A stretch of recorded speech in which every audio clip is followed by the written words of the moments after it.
The black shadow. It started as a stain. On the far wall of my bedroom, just beside the door, a black patch appeared one night. I thought it was dampness, old paint peeling in strange shapes. But the next morning, the stain was gone. The wall was clean, smooth, untouched. That night, it returned. This time, it looked different. Taller, thinner, almost like a human shadow standing upright, without a body to cast it. I laughed it off, telling myself my mind was playing tricks on me. But when I switched off the light, the shadow moved. Slowly, deliberately, it slid across the wall. My heart slammed against my ribs. I turned the lights back on. The shadow froze. Not disappeared, frozen, as if it knew I was watching. From that night on, it followed a pattern. Every night at exactly 3:13 a.m., the room grew unnaturally cold. The air felt heavy, like something was breathing beside me. And the black shadow would appear again, always closer than before. First on the wall, then on the floor, then at the edge of my bed. I tried sleeping with the lights on. The shadow stayed anyway, clinging to corners where light couldn't reach. No matter how bright the bulb, darkness pooled around it like ink. One night, I heard a whisper. Not from the room, but from inside my head. "You can see me now." I bolted upright. The shadow was no longer flat. It had depth. Arms stretched out of the darkness, long and bent at impossible angles. Its head tilted, as if studying me. I screamed and ran to the door. It was locked. I never lock my door. Behind me, I felt it rise. The temperature dropped so fast my breath turned white. The shadow peeled itself off the floor and stood tall, taller than any human. Its surface wasn't empty darkness anymore. Faces pressed against it from inside, screaming silently. "You left me in the dark," it whispered. Suddenly, I remembered. Years ago, I had lived in this room as a child. I used to see a shadow in the corner and cry. My parents told me it wasn't real. Told me to ignore it. So I did. The shadow leaned closer. Where its face should have been, I saw my own, pale, terrified, and trapped. The lights went out. When they came back on, the room was empty. No shadow. No cold. No sound. But on the wall, beside the door, a new shadow remained. It looked exactly like me. Standing still, waiting for the lights to go off. I moved out the next morning. I didn't pack properly. I didn't look back. I left the room exactly as it was, afraid that if I turned around, I would see myself still standing on that wall, watching me leave. For weeks, I slept on friends' couches. Different rooms. Different houses. But 3:13 a.m. followed me everywhere. Every night, my phone screen would light up on its own at that exact time. No notifications. No missed calls. Just a black reflection staring back at me, my reflection, except it didn't move when I did. Then came the shadows. Not on walls anymore. Behind people. I'd see them stretching a second too long under streetlights. Slipping in the wrong direction. Peeling away from their owners and snapping back when noticed. One evening, I saw mine. I was standing at a bus stop when the streetlight flickered. My shadow stayed still while I stepped forward. A heartbeat later, it turned its head. Shadows don't have heads. It smiled. I stumbled back, heart pounding, and when the light steadied, it was normal again. Flat. Obedient. As if nothing had happened. That night, I dreamed of my old room. I was standing in the doorway, watching the black shadow sit on my bed. It lifted its head and spoke with my voice.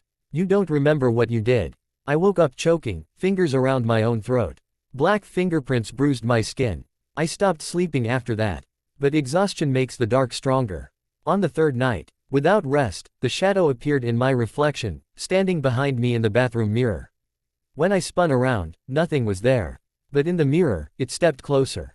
Its hand pressed against the glass. The mirror cracked. Memories flooded back. When I was a child, I used to hide in the dark corner of my room. My parents would argue outside. I would curl up, wishing I could disappear. Night after night, I imagined something sitting with me in the darkness, something that would keep me company.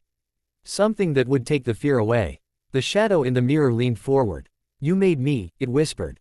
"And then you abandoned me." The bathroom light exploded. Darkness swallowed everything. I felt arms wrap around me, not solid, not soft, cold like smoke, heavy like regret. My thoughts blurred. My body felt distant, like it no longer belonged to me. When the lights returned, I was sitting on the floor. Calm. Too calm. I looked into the mirror.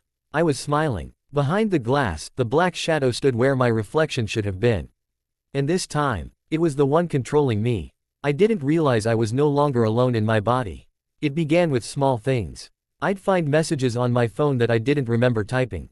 Voice notes recorded at 3:13 a.m., filled with slow breathing and a voice that sounded like me, but colder. Sometimes it whispered my name. Sometimes it laughed. People started asking why I was staring at dark corners. Why I paused before entering rooms, as if waiting for someone else to go first. I felt it then, behind my eyes. Watching. Guiding. At night, when the lights went off, my body would stand up on its own. I remained awake, trapped inside myself, as it walked through the house, stopping in front of mirrors, windows, black screens. Admiring itself. One night, it spoke out loud using my mouth. "This shape fits better." I tried to scream. My lips smiled instead. Sleep paralysis became my prison. Every time my body froze, the shadow peeled away from my skin and stood over me, no longer pretending to be flat.